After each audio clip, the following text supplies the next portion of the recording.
বন্ধুরা আসসালামু আলাইকুম। তো আপনাদেরকে বললাম শাক ভাজি করব, পুঁই শাক ভাজি। তো পুঁই শাক ভাজি কিভাবে করে আপনাদেরকে দেখাবো। আমি এই যে প্রথমে দিব তেল, তেল দিয়ে দিলাম, দিব রসুন কুচি আর পেঁয়াজ কুচি।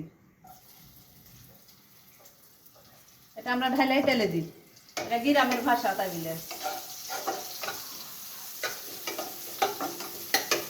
হালকা দিব জিরা,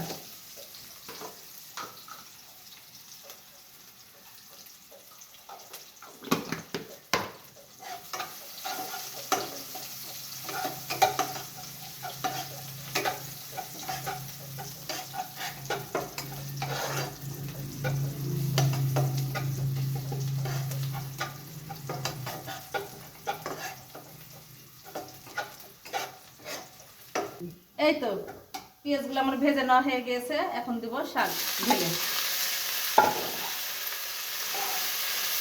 এইভাবে আমরা গ্রামে শাক ভাজি খাই।